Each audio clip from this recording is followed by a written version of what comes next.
जैसा प्रॉमिस किया था, आज मैं आपके लिए एक नया वीडियो लाई हूँ। जो हमने डिसाइड किया था कि एक बहुत ही कॉमन प्रॉब्लम है सबकी, और सबकी कंप्लेंट आती है कि दांत हमारे येलो हो रहे हैं और दांतों को चमकाना है, दांतों को व्हाइट बनाना है। तो उसके लिए कुछ घरेलू नुस्खे हो सकते हैं जो हम घर पे कर सके। ये काफी लोगों ने ये मांग की थी, तो इसीलिए आज ये वीडियो जो बनेगा वो इसी पे ही बनेगा। तो हम लोगों को पहले ये समझना होगा कि दांतों में स्टेन्स या येलोइश आते ही क्यों है। जब आप कारण पता करेंगे तभी आप उसका सॉल्यूशन पता कर सकते हैं, राइट। तो मोस्ट कॉमन जो कारण होता है वो है कि दांतों में प्लाक का जमना।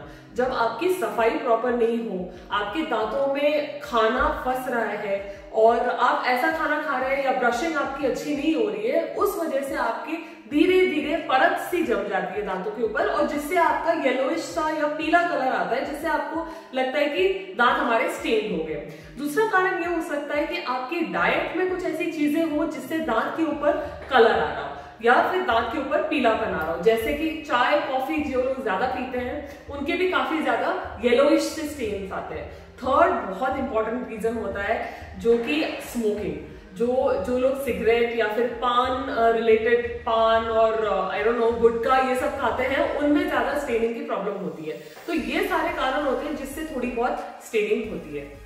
तो ये जानने से पहले कि क्या हम कर सकते हैं, उससे पहले ये जानना जरूरी है कि स्टेन्स एक्चुअली दांतों पे कहाँ पे आते हैं। दांतों में 3 लेयर्स होते हैं, आपके एनामल, डेंटिन और पल्प। तो जो भी आपके स्टेन्ड प्रोडक्ट्स होते हैं, जो बाई प्रोडक्ट्स होते हैं खाने के या प्लाक, वो आपके सबसे ऊपरी सतह पे जमती है, that is the enamel surface. अच्छा, एनामल बॉडी का सबसे हार्डेस्ट सब्सटेंस होता है, और ये एक बार लॉस हो जाए इसका, या इसका एक बार परत निकल जाए तो ये वापस नहीं आती। इसीलिए हम लोग बोलते हैं कि आप क्लीनिंग या ब्लीचिंग जो है वो साल में 1 बार या 2 बार कराइए, ज्यादा रेगुलर फ्रीक्वेंसी पे नहीं कराइए, राइट। तो अगर आपको ये स्टेन्स हटाने हैं, जो येलोइश स्टेन है, तो ऑब्वियस सी बात है आपको वो ऊपरी परत थोड़ी सी एक्सफोलिएट या फिर उसको थोड़ा सा हटाना पड़ेगा।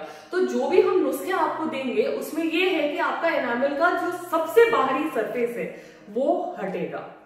इसलिए सारे घरेलू नुस्खे बताने से पहले आपको ये बात दिमाग में ध्यान रखना है कि ये जो है, जो भी आपको रेमेडीज बता रही है, ये आप रेगुलरली नहीं कर सकते, बिकॉज इससे आपके दांतों को नुकसान होगा। अच्छा, जो रेमेडीज मैं आपको बता रही हूँ इनका कोई साइंटिफिक पब्लिश नहीं हुआ है, कोई एविडेंस नहीं है। बस ये है कि हाँ, कुछ आर्टिकल्स में आया है कि थोड़े से दांतों में फर्क पड़ता है दांतों की सफेदी में, लेकिन इसका मतलब ये नहीं है कि आपने लिया और आप हफ्ते में 2 बार 3 बार 4 बार कर रहे हैं सिर्फ दांतों को सफेद चमकाने के लिए, क्योंकि उससे आपके दांतों को ही नुकसान होगा।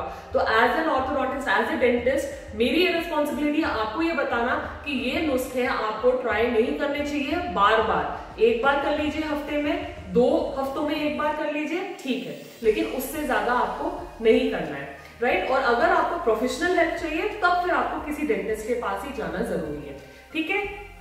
आगे है नुस्खों में। सबसे पहला जो नुस्खा सबसे सेफ है और सबसे अच्छा बताते हैं जो, वो है ऑयल पुलिंग। ऑयल पुलिंग का मतलब ये होता है कि आप थोड़ा सा सबसे अच्छा तेल तो नारियल का तेल है, जो हेल्थ के लिए भी बहुत अच्छा है, उसको 1 चम्मच भर के और मुंह में पूरा स्विश कीजिए। ये आप जब रेगुलरली करेंगे तो आपके दांतों के ऊपर की जो प्लाक जमी है, जो बैक्टीरिया जमी है, वो धीरे धीरे डिसॉल्व होगी और धीरे धीरे आपको रिजल्ट्स मिलेंगे जहां पे आपके दांत थोड़े बहुत सफेद आना नजर आएंगे। और ये जो तरीका है ये हार्मलेस है, इट्स द सेफेस्ट वे। इसमें दांतों के ऊपर जो परत है उसको भी डिस्टर्ब नहीं कर रहे, प्लस आपके मुंह का जो बैक्टीरिया है वो भी खत्म हो रहा है, एंड तेल का सबसे अच्छा हेल्थ बेनिफिट होता है। लेकिन ये आप ध्यान रखिए कि आप अगर कुल्ला कर रहे हैं ऑयल लेके, तो आप ये बोला जाता है कि आप वॉश बेसिन या किसी में नहीं, ट्रैश कैन में या कूड़ेदान में ही इसको थूकें, क्योंकि ये जम जाता है तो आपका पाइप क्लॉग हो सकता है। तो इसलिए ये बस ध्यान रखना है, बाकी this is the safest way, right. इसको कीजिए और मुझे बताइए कि आपके दांत सफेद होते हैं या नहीं। सेकेंड जो टेक्निक बताई है वो है, जो मैंने आपको पहले भी बताया था, बेकिंग सोडा। बेकिंग सोडा के बहुत सारे हेल्थ बेनिफिट्स होते हैं, उसमें से ये भी एक बेनिफिट है कि आप थोड़ा सा बेकिंग सोडा 2 टेबलस्पून वाटर, 2 चम्मच पानी और 1 चम्मच बेकिंग सोडा लीजिए और उसको मिलाइए और अपने दांतों में हल्के हाथ से रब कीजिए। उससे बेकिंग सोडा एफर्वेसेंट होता है, उससे ये होता है कि एनामल का जो सबसे ऊपरी सबसे पतला जो सरफेस होता है वो क्लीन होता है, एक्सफोलिएट होता है, स्क्रब होता है, तो उससे आपके दांत थोड़े बहुत सफेद रहेंगे। अगेन इसको रेगुलरली नहीं करना है, आपके दांतों को नुकसान ज्यादा होगा। और सबसे बेस्ट तरीका मैं बताऊं इसमें ये है कि जो टूथपेस्ट, ये तो स्टडीज पब्लिश्ड है, जिन टूथपेस्ट में बेकिंग सोडा है आप वो टूथपेस्ट यूज कीजिए, वो ज्यादा इफेक्टिव है ना। तो उसमें क्योंकि कंसंट्रेशन उसका कम होता है और उससे आपकी स्क्रबिंग एक्शन भी होता है और दांतों को कोई हार्म भी नहीं होगा। तो use toothpaste that contain baking soda rather than going for baking soda as a whole, right. Third आपका आता है हाइड्रोजन पेरोक्साइड। तो हाइड्रोजन पेरोक्साइड जो है हम लोग ब्लीचिंग के लिए भी यूज करते हैं क्लिनिक्स में, इसको घर पे यूज ना करें तो बेटर है, बट अगर फिर भी इसको डाइल्यूट कंसेंट्रेशंस में यूज करें तो स्टडीज ये बताती हैं कि थोड़ा बहुत सफेदी आ जाती है, क्योंकि अगेन वो ऊपरी परत हटाता है, इसलिए आप इसको रेगुलरली यूज ना करें तो बेटर है। यूज फिर भी अगर करना चाहें तो आपको स्टोर पे 3% का कॉन्सेंट्रेशन मिलता है, उसको आपको डाइल्यूट करना पड़ेगा। मतलब अगर आपने 10 ml लिया है 3% का तो 10 ml पानी लीजिए और दोनों को मिला लीजिए, तो ये 1.5% हो जाएगा। उसका सिर्फ 1 चम्मच लीजिए टीस्पून, और उसके बाद बेकिंग सोडा का 1 चम्मच लीजिए, दोनों को मिला लीजिए पानी के साथ, एंड देन आप उसको मल सकते हैं एंड देन आप स्विच कर सकते हैं। लेकिन ये आप 2 हफ्ते में एक बार ही कीजिए। और अगर आपके पास कोई टूथपेस्ट हो जो पेरोक्साइड और बेकिंग सोडा कंबाइन करता है तो that is the best thing, that is the safest way. अच्छा, कुछ लोग बोलते हैं कि केले के छिलका, अगर आप केले का छिलका लें और उसको रब करें तो भी दांतों में सफेदी या शाइन आ जाती है। तो यस, केले का जो छिलका है, banana peel is very good for hair, तो टीथ के लिए भी इट्स गुड, एंड उसका कोई ऐसा एसिड स्ट्रॉन्ग नहीं है तो कोई नुकसान नहीं होगा। लेकिन लाइम, लेमन बोलते हैं कि अगर आप दांत पे मलिए तो बहुत चमक आ जाएगी, तो please do not use lemon peels, do not use any citric acid fruits, जैसे स्ट्रॉबेरी के लिए भी बोलते हैं। क्यों? क्योंकि सिट्रिक एसिड आपके दांतों को पूरी तरह डिसॉल्व कर देगी धीरे धीरे, तो इसलिए इसका यूज मत कीजिए, एनामल इरोड होता है। बनाना पील फिर भी आप स्पेरिंगली, मतलब कई दिनों में एक बार आप यूज कर सकते हैं। सॉल्ट, टूथपेस्ट जो सॉल्ट कंटेनिंग है वही यूज कीजिए, because salt is a very abrasive thing. तो कोई आपको बोले कि नहीं नमक लेके रगड़ लीजिए और दांत चमक जाएंगे, नहीं, आप नमक को ऐसे यूज नहीं कर सकते, it is very aggressive, enamel आपका इरोड हो जाएगा। अच्छा, एक और बताते हैं हल्दी। हल्दी के गुण बहुत है बॉडी के लिए, आपके फेस के लिए, पैक्स में भी यूज होता है। आप इसको प्रूवन नहीं है बट आप ट्राई कर सकते हैं घर पे, इसका कोई नुकसान नहीं है। हल्दी लेके you just have to rub, आप रब कीजिए अपने दांत के सरफेस पे, 1 और 2 मिनट्स रहने दीजिए एंड उसके बाद वॉश ऑफ कर लीजिए। तो this is also you can do this, मतलब हफ्ते में 2 बार 3 बार आप कर सकते हैं, इसका कोई नुकसान एज सच नहीं है। एक और चीज जो बहुत अच्छी है हेल्थ के लिए वो है एप्पल साइडर विनेगर। वो भी बोलते हैं कि आप यूज कर सकते हैं टीथ व्हाइटनिंग के लिए, लेकिन मेरे हिसाब से it's better you use it for your other health benefits. आप उसको सुबह पीजिए पानी के साथ, वो बेटर है, थोड़ा सा दांतों पे भी इफेक्ट आएगा, but as a whole purely आप दांतों के लिए उसको यूज ना कीजिए। और उसके अलावा आपका सबसे परफेक्ट तरीका, सबसे बेस्ट तरीका जो है that is prevention. Prevention is better than cure.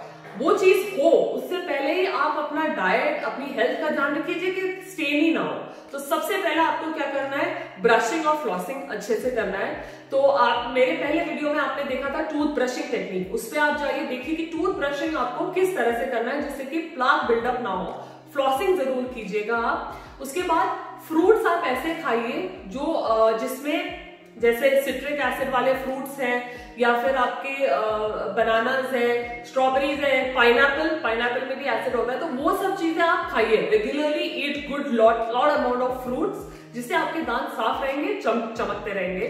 Diet में कॉफी, टी, ये सब आप थोड़ा कम कीजिए। हैबिट्स, स्मोकिंग, पान, ये सब आप कम कीजिए।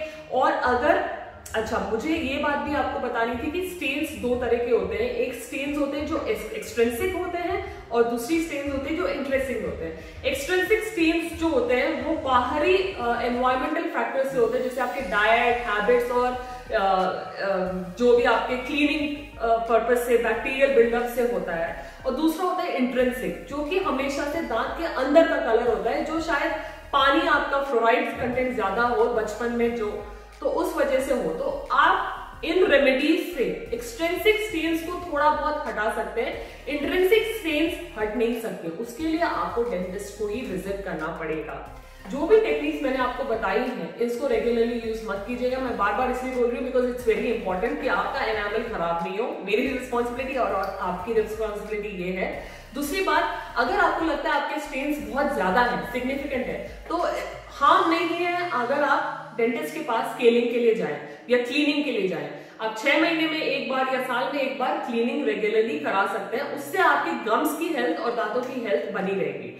जो स्टेन्स थोड़े ज्यादा जिद्दी हैं और अंदरूनी हैं, उनके लिए आपको डेंटिस्ट को विजिट करना पड़ेगा।